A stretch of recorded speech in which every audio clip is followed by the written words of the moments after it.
नमस्कार। आज हम बात करेंगे महाराष्ट्र की राजनीति की।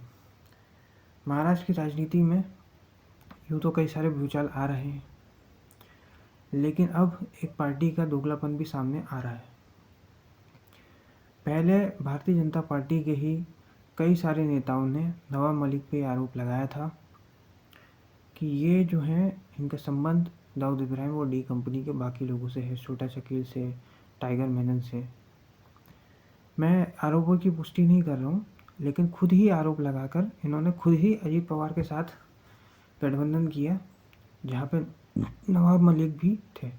हालांकि इनको मंत्री नहीं बनाया गया और उसके बाद इनकी लड़की को चुनाव लड़वा दिया गया। अब हुआ ये है कि ये भी चुनाव लड़ने वाले हैं और अब भाजपा के चाल चरित्र चेहरे का क्या हुआ तो कोई नहीं जानता। इन्हें लगा कि एकनाथ शिंदे को थोड़ा सा सेटल करने के लिए शायद अजीत पवार को भी ले आते हैं। ये एक परसेप्शन था कि मासेस जो है वो शरद पवार के साथ है, लेकिन संगठन पूरा अजीत पवार चलाते हैं। लोकसभा में ये पहली बार क्लियर हो गया कि एनसीपी जो है वो शरद पवार की ही है। अजीत पवार का इससे कोई मतलब कुछ संबंध नहीं है। बस वो अजीत पवार अपने चाचा की ही कमाई खाते थे। राजनीतिक कमाई की बात कर रहा हूँ, वैसी कमाई की बात नहीं कर रहा हूँ, क्योंकि वो चीज़ें तो कभी बाहर आती नहीं, इसलिए उस पर कमेंट भी नहीं किया जा सकता। बहरहाल आप देखिए कि जो करप्शन पे बातें करते हैं, जो राष्ट्रवाद पे बातें करते हैं, वो कैसे कैसे लोगों को लेके आते हैं जिन पे वो खुद ही आरोप लगा रहे हैं, खुद ही करप्शन का आरोप लगा रहे हैं और खुद ही उनको अपनी पार्टी से चुनाव लड़ा रहे हैं और फिर कह रहे हैं कि हम अब इनके जो है प्रचार प्रसार नहीं करेंगे। अगर भाजपा में थोड़ा सा भी चाल चरित्र चेहरा वाली बात थी तो आप नवाब मलिक को निकाल दोगे या एनसीपी के साथ अलग हो जाओगे, लेकिन आपको वोट चाहिए, आपको माइनॉरिटी वोट चाहिए, इसलिए आप उनके साथ ही रहोगे। इस चक्कर में आपने मदरसे के जो टीचर्स हैं उनकी सैलरी भी ट्रिपल कर दी है, इस उम्मीद में कि अजीत पवार आपको माइनॉरिटी वोट दिलाएंगे, जबकि लोकसभा में ऐसा कुछ नहीं हुआ है। माइनॉरिटी वोट शरद पवार के साथ ही हैं और जो बाकी मराठा वोटर जो है भी, वो भी शरद पवार के साथ ही जाएगा। असली एनसीपी वही मानी जाएगी, ये कभी भी जीतने वाले नहीं हैं। अगर इतना ही होता तो लोकसभा में एक ही सीट क्यों जीतते। और सबसे बड़ा ब्लंडर ये कर दिया कि अभी परिवार करके अपनी पत्नी को चुनाव लड़ा दिया, जबकि बाकी लोग मना कर रहे थे। एक गुड जेस्चर की बातें हो रही थी, लेकिन अजीत पवार ने ऐसा नहीं किया क्योंकि इनको पावर चाहिए थी। अब आप परिवार की बात भी नहीं कर सकते और ये साबित हो गया लोकसभा में कि शरद पवार की वजह से ही अजीत पवार थे। आपने एक फिल्म देखी होगी शक्ति करके, जिसमें पुलिस वाले का किरदार किया था दिलीप कुमार ने, और जो लड़का रहता है वो कुछ उल्टे सीधे काम करता है, क्राइम में होता है। तो वो एक फिल्म के संवाद में वो कहते हैं कि एक बाप चाहे जितने चाहे लड़के और लड़कियां पैदा कर सकता है, लेकिन एक लड़का बाप पैदा नहीं कर सकता है। तो शरद पवार कई सारे अजीत पवार क्रिएट कर सकते हैं अपनी ही पार्टी में, लेकिन अजीत पवार फिर से शरद पवार को क्रिएट नहीं कर सकते। तो फ़ायदा भी कुछ नहीं है और अपनी इमेज भी भाजपा की गिरी जा रही है, फिर भी भाजपा कॉम्प्रोमाइज़ कर रही है। पहले इनकी लड़की को चुनाव लड़वा दिया, ये सबसे पहली गलती है। आज जो है नवाब मलिक चुनाव लड़ना है, ये दूसरी गलती है। कल को आपकी सरकार बन जाएगी, अजीत पवार कहेंगे कि नवाब मलिक को सीएम बना दो या उनको मंत्री बना दो, आप वो भी कर लोगे क्योंकि आपको माइनॉरिटी वोट से मतलब है। आपको मतलब ये थोड़ी ना है कि जनता के बीच में परसेप्शन क्या जाएगा। 1997 की बात याद करें, जब अटल अडवाणी को लोग बहुत अच्छा मानते थे। बहन मायावती जी ने सरकार गिरा दी थी 2.5 साल सीएम रह के। उसके बाद उनके जैसे भी लोग थे, जिनके परसेप्शन जो भी था माफिया वाला या जैसा भी था, उन सारे विधायकों को भाजपा ने अपने में ले लिया था। वहाँ से कल्याण सिंह का भी डाउनफॉल चालू हुआ। और अटल बिहारी वाजपेयी से जब पूछा गया कि आप कैसे कैसे लोगों को ले रहे हैं, तो उन्होंने कहा इसको इनको जनता ने जिताया है, हमारी पार्टी से नहीं जीते हैं।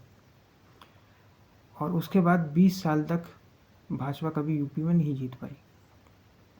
तो आपको ये समझना होगा कि अगर आपका परसेप्शन एक बार नेगेटिव हो गया तो हो सकता है आपकी सरकार बन भी जाए, लेकिन फिर लॉन्ग रन में आप नहीं चल पाओगे।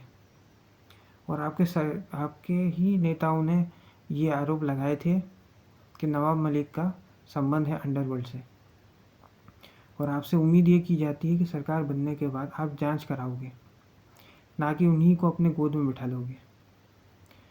अगर आप ऐसा कर रहे हो तो धीरे धीरे पर जनता के बीच में परसेप्शन ख़त्म होता जाएगा, और एक दौर वो भी आएगा जब जनता आपको चुनेगी नहीं। भारतीय राजनीति कभी भी विकल्पहीन नहीं रही है, समझने की कोशिश करिए। विकल्प हमेशा मिलते रहे। लोग कहते थे नेहरू जी के बाद कौन, इंदिरा गांधी के बाद कौन, राजीव गांधी के बाद कौन, अटल बिहारी वाजपेयी के बाद कौन, हमेशा विकल्प रहे हैं। यहाँ भी विकल्प आ जाएंगे, और जनता ने अगर आपको एक बार हटा दिया तो 15-20 साल तक आपको वापस आने नहीं दिया जाएगा। इसलिए समझिए, सोचिए, थोड़ा सा सर्वे करिए, और हो सके तो अजीत पवार से दूरी बनाइए। बीजेपी शिवसेना अपने आप में ही सब कुछ सही है। आप एकनाथ शिंदे के अलग होने को अजीत पवार के अलग होने से कंपेयर नहीं कर सकते। अजीत पवार और शरद पवार की जो लड़ाई है वो अहंकार की लड़ाई है। एकनाथ शिंदे फिर भी जनता के बीच में ये परसेप्शन बनाने में कामयाब हो गए कि उन्होंने आइडियोलॉजी के कारण, एक बाला साहब ठाकरे की लीगेसी के कारण उद्धव ठाकरे को छोड़ा है। लेकिन ऐसा अजीत पवार के केस में नहीं है। अजीत पवार की एक महत्वाकांक्षा थी, इसलिए वो अलग हो गए। एकनाथ शिंदे का जो आइडियोलॉजी है फिर भी थोड़ी बहुत भाजपा से मैच खाती है। हालांकि राजनीति में आज के डेट में तो कोई विचारधारा होती ही नहीं है, सत्ता ही एकमात्र विचारधारा होती। सत्ता जैसे भी मिल जाए लोग चले जाते हैं। फिर भी जनता के बीच में परसेप्शन तो ये रहता है ना कि बीजेपी शिवसेना लगभग एक समांतर चीज़ें हैं। अजीत पवार से तो क्या फ़ायदा है, आपके कार्यकर्ता भी खुश नहीं है। आपके कार्यकर्ता नवाब मलिक के लिए क्यों प्रचार करेंगे, बताइए। और ऐसे कई जगह पे भी हैं जहाँ पर अजीत पवार का कोई प्रोग्राम हो रहा है, वहाँ पे भाजपा शिवसेना नहीं जा रही है। भाजपा शिवसेना का कोई प्रोग्राम हो रहा है, वहाँ पे एनसीपी वालों को नहीं बुलाया जा रहा है। तो मतभेद सामने से ही आ रहे हैं। अब अगर जनता, बहुत चांसेस है कि महायुति की सरकार बन जाए। अब ऐसे में अगर सरकार बन जाए और इन्होंने कहा कि नवाब मलिक को और उनकी लड़की दोनों को सेटल करके मंत्री बना दो, फिर आप क्या करोगे। इसलिए समझना पड़ता है कि जनता के बीच में अगर एक बार गलत परसेप्शन चला गया तो फिर आपकी वापसी कभी भी नहीं होगी। परसेप्शन मैटर करता है, फैक्ट मैटर नहीं करता है।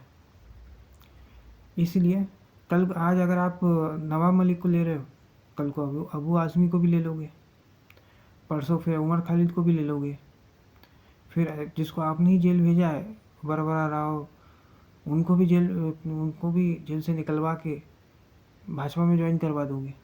ऐसे आपने ही आरोप लगा के जेल में भेजा है, आप ही कर लोगे भीमा कोरेगांव के दंगे के एक्यूज को। तो ऐसा होता नहीं है, ऐसा करना भी नहीं चाहिए कि किसी आपकी आइडियोलॉजी मैच नहीं करती, आप उसको भी साथ में लेकर आ रहे हो। अगर आप ऐसा करते जाओगे, बार बार दूसरे आयाती नेताओं को लेकर आते रहोगे, तो उनकी कोई विचारधारा नहीं रहेगी, उनकी महत्वाकांक्षा रहेगी। जब उनको सत्ता नहीं मिलेगी तो वो आपको छोड़ कर निकल जाएंगे, जैसे यूपी में हुआ था पहले। इसलिए एक पार्टी की एक इमेज होती है, अगर वो इमेज चली जाए तो फिर वो पार्टी कभी वापस नहीं आती है। एक बार अगर जनता की नज़र से आप उतर गए फिर आप वापस नहीं आ पाओगे। वैसे भी लोकसभा चुनाव में थोड़ा झटका लगा है, हरियाणा में थोड़ा आपको जीवन दान मिल गया, इसलिए आपने सोचा कि अब हम जो भी करेंगे कोई दिक्कत नहीं है, जनता जो है हमें सिर आंखों पे बैठाएगी और हम तो कैसे भी करके चुनाव जीत ही जाएंगे। अगर महाविकास आघाड़ी की सरकार भी बन गई तो जोड़ तोड़ से कुछ ना कुछ जुगाड़ कर ही लेंगे, जैसे पहले भी कर चुके हैं, कर्नाटक में कर चुके हैं, एमपी में कर चुके हैं। लेकिन एक बार अगर नज़र से उतर गए फिर वापसी संभव नहीं है। इसलिए थोड़ा सा सर्वे करवाइए, जनता क्या चाहती है वो समझिए और अजीत पवार से दूरी बनाइए। आज की डेट में लॉयल्टी महाराष्ट्र की राजनीति में बची ही नहीं है। ये भी हो सकता है कि वो चुनाव आपके साथ लड़ें और फिर वापस शरद पवार के साथ चले जाएं। आज के इस वीडियो में इतना ही। अगर ये वीडियो आपको पसंद आए तो लाइक करें, शेयर करें और चैनल को सब्सक्राइब करें। धन्यवाद।